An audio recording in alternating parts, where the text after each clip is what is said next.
Further फिर हम अगर डिटेल से पढ़े तो इम्यूनोलॉजी में हमारे पास सेलुलर कॉम्पोनेंट आते हैं जो हमारे पास इन्वॉल्व होते हैं इम्यूनिटी में। तो फर्स्ट ऑफ ऑल हमें पता होना चाहिए कि इम्यूनिटी की कौन कौन सी किस्में हैं, इम्यूनिटी कितनी टाइप्स हैं। फर्स्ट ऑफ ऑल हम इसके बारे में पढ़ लेते हैं। इम्यूनिटी दो किस्म की है। एक इम्यूनिटी का नाम है इन्नेट इम्यूनिटी। एक इम्यूनिटी हमारे पास है इन्नेट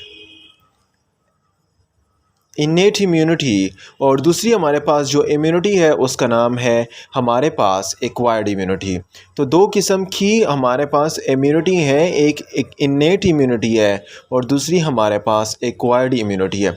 इन्नेट इम्यूनिटी किसे कहते हैं? इन्नेट इम्यूनिटी उस इम्यूनिटी का नाम है जो हमारे पास क्या है, जो हमारे पास नेचुरल है।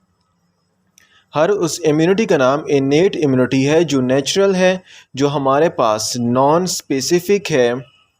नेचुरल, नॉन स्पेसिफिक, प्रेजेंट, जो प्रेजेंट होती है एट बर्थ पे, एट बर्थ स्टेज पे, उस इम्यूनिटी का नाम हमारे पास इन्नेट इम्यूनिटी है।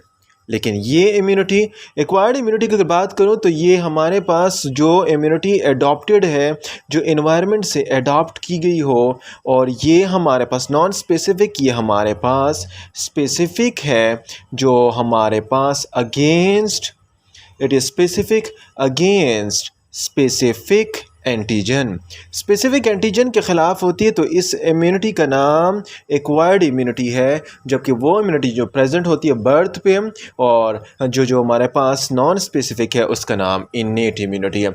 इसके बाद अगर बात की जाए सेल्स की, तो इन्नेट इम्यूनिटी में आपको याद होना चाहिए कि यहाँ पर हमारे पास न्यूट्रोफिल्स होते हैं, हमारे पास न्यूट्रोफिल्स रोल अदा करते हैं। इसके अंदर हमारे पास मैक्रोफेजेस रोल अदा करते हैं।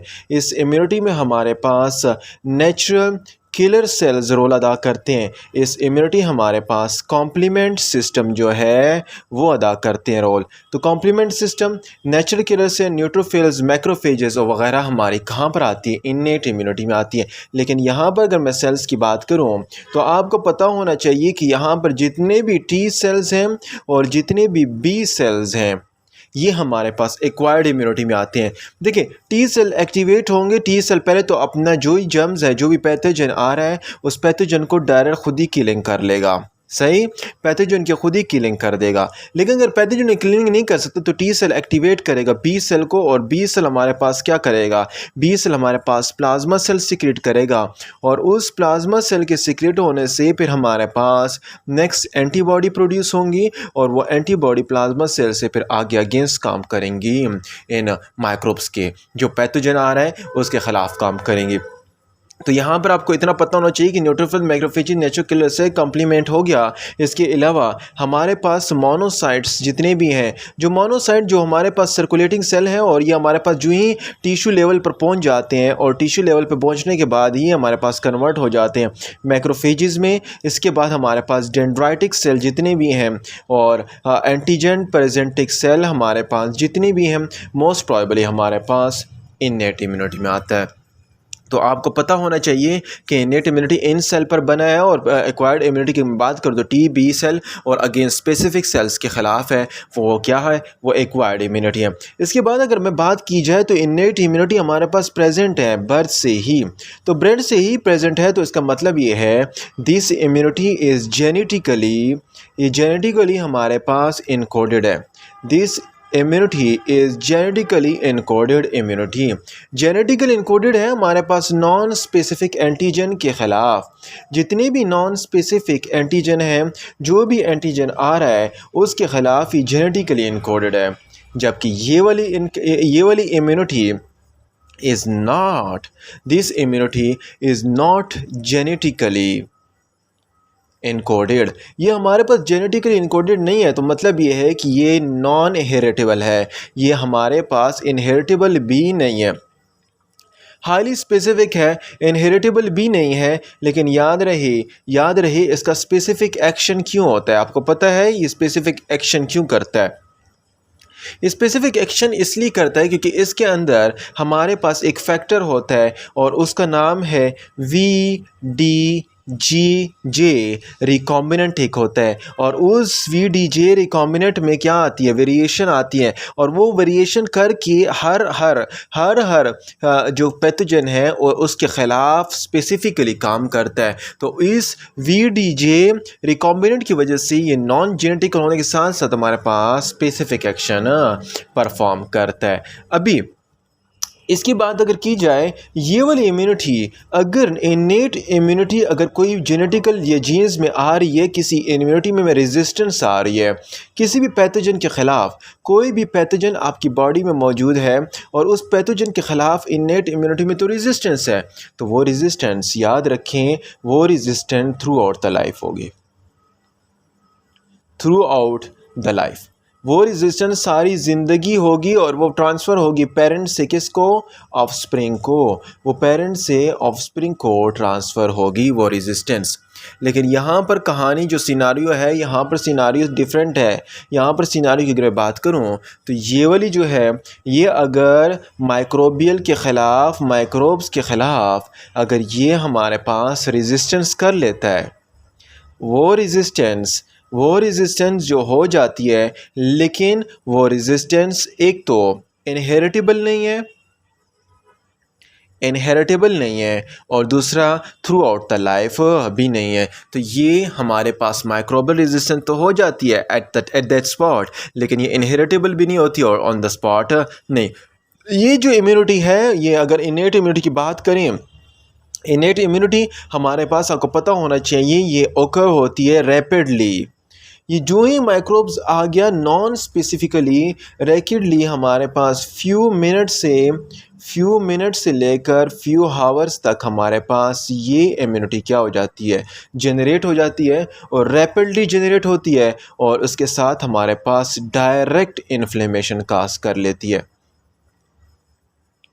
ये हमारे पास डायरेक्ट इन्फ्लेमेशन फ्यू मिनट से फ्यू आवर तक डायरेक्ट इन्फ्लेमेशन काज कर लेती है और with in short period of time हमारे पास जनरेट होते हैं। तो यहाँ तक आपको पता होना चाहिए, यहाँ तक आपको ये पता होना चाहिए कि इनेट इम्यूनिटी में क्या होता है। इनेट इम्यूनिटी नेचुरल है, नॉन स्पेसिफिक एट बर्थ है और एट बर्थ की वजह से जेनेटिक इनकोडेड है और नॉन स्पेसिफिक है। ये डॉप्ट है और स्पेसिफिक है और स्पेसिफिक एंटीजन के खिलाफ होती है और नॉन जेनेटिकल इनकोडेड है और स्पेसिफिक इनहेरिटेड क्यों है, क्योंकि हमारे पास VDJ रिकॉम्बिनेंट वेरिएशन होती है और वो स्पेसिफिक के खिलाफ होती है। इसमें कौन से cell, neutrophil, macrophage, natural complement, micro monocytes और डेंड्राइटिक सेल वगैरह पाए जाते हैं, जबकि इसमें T cell, B cell pathogen जो होते हैं वगैरह आते हैं। पी सेल जो है प्लाज्मा सेल प्रोड्यूस करता है और वो एंटीबॉडी प्रोडक्शन कर लेते हैं। रेजिस्टेंस की मैं अगर बात करूँ तो ये वाली इम्यूनिटी हमारे पास पैथोजन के खिलाफ इसकी रेजिस्टेंस अगर हो जाए तो थ्रू आउट द लाइफ होती है और ऑफस्प्रिंग में भी जाती है, लेकिन इसकी resistance through out the life inheritable नहीं होती। ये फ्यू घंटे में ही डायरेक्ट इन्फ्लेमेशन बड़ी रैपिड है, जबकि हमारे पास एक्वायर्ड जबकि इम्यूनिटी होती है वो क्या करती है, वो डेवलप तो होती है। याद रहे कि जो एक्वायर्ड इम्यूनिटी जो वो डिवेलप तो हो रही है, एक्वायर्ड इम्यूनिटी हमारे पास डिवेलप तो हो रही है, लेकिन ये develop over long period of time के बाद होती है, ये ऑन द स्पॉट हमारे पास नहीं होती, लॉन्ग पीरियड के ऑफ टाइम के बाद होती है। और उसके साथ याद रखें कि यहाँ पर हमारे पास इनेट इम्यूनिटी में नो मेमोरी सेल्स, यहाँ पर मेमोरी सेल हमारे पास नहीं बनते हैं। जो ही ये डिवेलप हो जाती है तो उसके बाद हमारे पास क्या हो जाती है, मेमोरी सेल का जो रिस्पांस होता है, ये मेमोरी सेल का रिस्पांस इस इम्यूनिटी में हमारे पास क्या हो जाता है, फास्टर हो जाता है। दिस इम्यूनिटी में मेमोरी सेल का रिस्पांस फास्टर हो जाता है। मतलब ये है कि जो बी सेल्स एक्टिवेट हैं, बी सेल्स और इसके साथ जो टी सेल्स एक्टिवेट हैं, बी सेल और टी सेल एक्टिवेट करने के बाद अगर वो जो ही मेमोरी सेल बना देते हैं तो मेमोरी सेल्स बनाने के बाद उसके बाद जो नेक्स्ट रिस्पांस आएगा अगर वो जर्म्स फिर भी आ रहा है हमारी बॉडी में तो नेक्स्ट रिस्पांस हमारे पास क्या होगा, next response will be quick. Memory cell और नेक्स्ट रिस्पांस जो भी आ रहा है यहाँ पर क्विक होगा। इसके बाद अगर मैं बात करूँ नो मेमोरी सेल, इसमें मेमोरी सेल नहीं है। इसके जो सीक्रेटेड प्रोडक्ट हैं वो क्या होंगे, इसके सीक्रेटेड प्रोडक्ट डिफरेंट सेल्स से क्या सीक्रेट होंगे आपको पता होना चाहिए। इसके सीक्रेटेड प्रोडक्ट हमारे पास होते हैं लाइसोजाइम, इसके सीक्रेटेड प्रोडक्ट हमारे पास होता है कॉम्प्लीमेंट रिएक्शंस, जितने भी कॉम्प्लीमेंट हैं ये आते हैं। इसके सीक्रेटेड प्रोडक्ट में हमारे पास होते हैं सी रिएक्टिव प्रोटीन, CRP, जो कि हमारे पास इन्फ्लेमेशन में ज़्यादा, इसके हमारे पास के जो सीक्रेट डिफेंसिन और साथ साथ हमारे पास डिफरेंट साइटोकाइंस आते हैं। तो ये सारे प्रोडक्ट किस में है, ये हमारे पास इनेट इम्यूनिटी के सीक्रेटेड प्रोडक्ट्स में आते हैं। जबकि हमारे पास इसमें जो बी और टी सेल्स जो आते हैं, बी सेल से क्या आता है, बी सेल से हमारे पास इम्यूनोग्लोबुलिन आता है, इम्यूनोग्लोबुलिन आता है। और वो इम्यूनोग्लोबुलिन जो है वो क्या करता है, वो इम्यूनोग्लोबुलिन हमारे पास डायरेक्ट रिस्पांस करता है, क्विक रिस्पांस कर लेते हैं अगेंस्ट द सेल्स, जिसके भी सेल्स या टिश्यू है उसके ख़िलाफ़ डायरेक्ट रिस्पांस कर लेता है। अभी ये जो केमिकल सीक्रेट होते हैं मैं आपको बताता चलूँ। अभी कोई भी पैथोजन है, लेट्स सपोज हमारी बॉडी में कोई भी पैथोजन है, उस पैथोजन में आपको पता होना चाहिए कि वो पैथोजन के ऊपर एक पैटर्न होता है, पैथोजन के ऊपर एक पैटर्न होता है जिस पैटर्न का नाम है pathogen associating molecular pattern. Pathogen associating molecular pattern हमारे पर पैथोजन के ऊपर होता है। और ये जितने भी हमारे पास इनकैप्सुलेटेड बैक्टीरिया हैं मोस्ट प्रोबेबली उन पर होता है। और उनकैप्सुलेटेड बैक्टीरिया और डिफरेंट बैक्टीरियाज लाइक हमारे पास अगर मैं बात करूँ ग्राम नेगेटिव बैक्टीरिया की तो उस पर हमारे पास होगा। इसके अलावा अगर मैं बात करूँ फ्लैजिला बैक्टीरिया की, उस पर हमारे पास ये पैटर्न मौजूद होगा। नंबर 2 फ्लैजिला बैक्टीरिया की। और तीसरे जो हमारे पास है न्यूक्लिक एसिड जो वायरस हैं, जो न्यूक्लिक एसिड ऑफ वायरस, उसके अंदर भी ये हमारे पास ये पैटर्न मौजूद होता है। तो देखिए ये किसके पर मौजूद है, ये पैथोजन एसोसिएटिव मॉलिक्यूलर पैटर्न पर मौजूद है। लेकिन मैक्रोफेजेस जो हैं उसके ऊपर एक रिसेप्टर होता है। ये मैक्रोफेजेस, एक कहानी सुनती जाए। मैक्रोफेजेस पर एक रिसेप्टर होता है, उसका नाम है टोल लाइक रिसेप्टर। लिख लें, pathogen associated molecular pattern toll like receptor. Toll like receptor हमारे पास क्या करेगा, ये इसको रिकॉग्नाइज करेगा। जो ही इसने रिकॉग्नाइज किया है तो मैक्रोफेजेस को पता चल गया कि पैथोजन एसोसिएटेड मॉलिक्यूलर पैटर्न यहाँ पर मौजूद है। वो क्या करेगा, वो हमारे पास एक्टिवेट करेगा न्यूक्लियर फैक्टर के बीटा। न्यूक्लियर फैक्टर के बीटा जो हमारे पास कहाँ पर मौजूद है, इसके अंदर न्यूक्लियस जो है उसके अंदर मौजूद है। उस न्यूक्लियस के अंदर ये फैक्टर को एक्टिवेट करेगा। ये कौन सा फैक्टर है, ये याद रहे, ये न्यूक्लियर ट्रांसक्रिप्शन फैक्टर है। जो ही ये न्यूक्लियर ट्रांसक्रिप्शन फैक्टर एक्टिवेट हुआ, जो ही ये न्यूक्लियर ट्रांसक्रिप्शन फैक्टर हमारे पास एक्टिवेट हुआ तो ये फैक्टर से हमारे पास ट्रांसक्रिप्शन से ट्रांसलेशन होगी और उस ट्रांसलेशन से हमारे पास प्रोटीन सिंथेसिस होगी।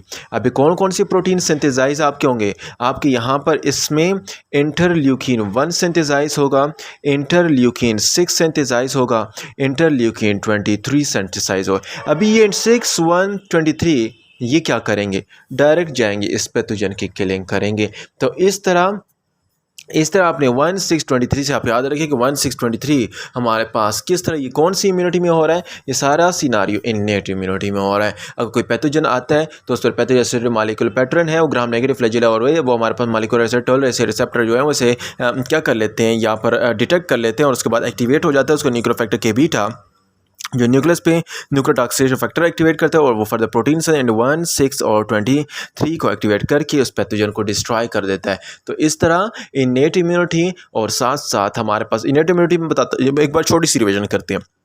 इनेट हमारे पास नेचर नॉन स्पेसिफिक है, ये हमारे पास स्पेसिफिक है और एडॉप्टेड है। इनेट इम्यूनिटी में neutrophils, macrophage, nature killer cell, complement, physical barrier और ये सारी हमारे पास इनेट इम्यूनिटी के सेल आते हैं। जबकि यहाँ पर हमारे पास बी सेल और टी सेल आते हैं। इनेट इम्यूनिटी की अगर बात करें तो जेनेटिकली इनकोडेड है और वो पैथोजन जो है हमारे पास जो भी नॉन स्पेसिफिक है वो फादर से ऑफस्प्रिंग तक कहा जाता है, जबकि ये हमारे पास जेनेटिकली इनकोडेड नहीं है। यहाँ पर अगर रेजिस्टेंट डेवलप हो जाती है तो थ्रू आउट द लाइफ होती है, यहाँ पर रेजिस्टेंट अगर डेवलप हो जाए थ्रू आउट द लाइफ नहीं होती है और वो नॉन इनहेरिटेबल रेजिस्टेंट होती है। ये with in few months, minute से हावर तक होता है और ये हमारे पास मिनट से हावर तक नहीं होता है, ये लॉन्ग टाइम के लिए होता है। मेमोरी सेल डिटेक्ट होता है, अगर फ्यूचर में कोई भी आता है तो ये क्विक रिस्पांस शो करता है। ये हमारे पास लाइसोजाइम वगैरह केमिकल सीक्रेट करता है, उससे किलिंग करता है। जब यहाँ पर हमारे पास एंटीबॉडी सीक्रेट होता है। इसका साइकिल की अगर मैं बात करूँ तो ये पैथोजन एसिड मॉलिक्यूलर पैटर्न होता है, वो डिटेक्ट कर लेता है मैक्रोफेजेस फिर एक्टिवेट हो जाता है, न्यूक्लियर फैक्टर एक्टिवेट हुआ, न्यूक्लियर प्रोटीन 1, 6 और 23 और उसने हमारे पास पैथोजन की